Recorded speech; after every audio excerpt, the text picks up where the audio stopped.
Uh, this video is about training and experience. It's just some random thoughts I had. I'm trying to talk louder than normal because, well, my camera's microphone sucks, and I live in a city, so there's a lot of background noise. It's also thundering and lightning outside. So I got nothing else to do. I'll shoot a video. First thing to consider, the first thing you need to understand when you're talking about training and experience is that training is a substitute for experience. If anyone looks at the videos I did on different types of violence, when you look at the social violence, a lot of these guys in fight clubs with no training are going through the same positioning that you would see from Brazilian Jiu-Jitsu or a mixed martial artist, or however you want to think about it. And a lot of them are setting up for techniques that they don't even know exist, and don't even realize they're setting up for those techniques. Now, with more experience, yeah, they might learn to apply them, but you know what? We're human beings. We can learn from what other people do. So training is nothing more than a safe way for you to simulate experience to learn.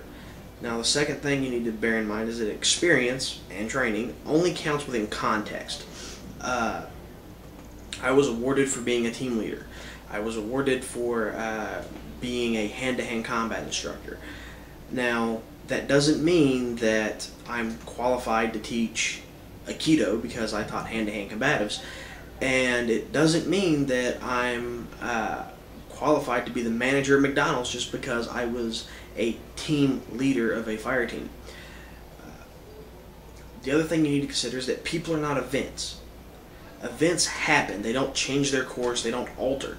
People can change their course at any point in time in their life. They can change their direction. They can deviate from the pattern. So don't let statistics be the illusion that statistically this will happen more likely than something else. Go with what you know, but at the same time bear in mind that yes, statistics are a guide, but they're a guide based on events. People are not events. They can change. They're random. You also need to realize that the goal of training and experience, or not really so much the goal, but the end result of training and experience is confidence. When you're confident in your ability to apply something because you've learned to apply it, or you're confident in your ability to do something, for example, let's say tie your shoes.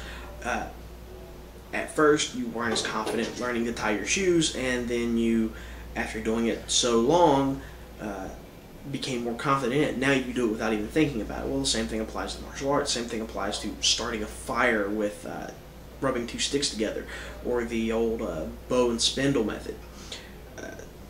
It's what you learn through training, or what you learn through experience, builds confidence in your ability to apply that at a later date.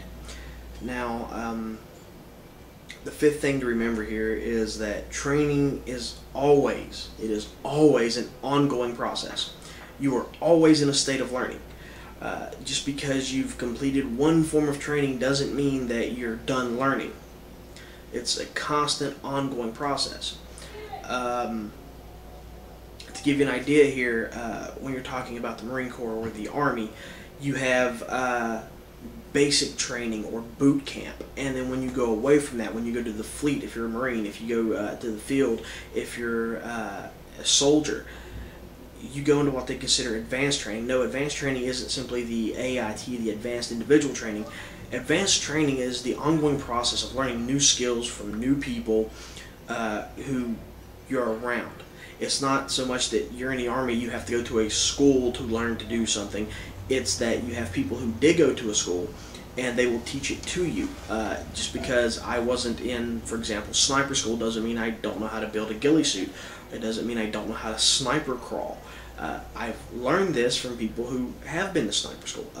I've learned some tracking methods from people who were at Pathfinder school, even though I never went to Pathfinder school.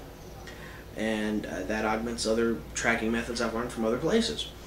It's a constant, ongoing process. You never stop learning. This is the problem with a lot of martial artists out there. They think because they have the nice, shiny little certificate, it means that they've accomplished something and that they can stop now because they're done learning. You're never stop learning. It is a constant, ongoing process. It doesn't matter if you learn from books, from videos, from people. Everything in your life should be learning. Experience should be the goal. knowledge should be the goal. You should be a constant process of learning. New ways to do the same thing if you have to, but it's always a process of learning. The last thing you need to bear in mind is that initiative and creativity beats instruction and memorization every time. The reason why is this.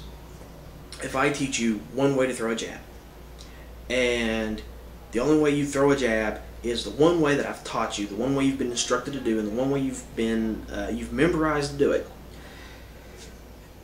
when you're put in a situation where you have to apply that jab outside of the context of what you're doing, you have to bear in mind that you need initiative. You need the initiative to apply the creativity, and that comes from experience and training, giving you the confidence to do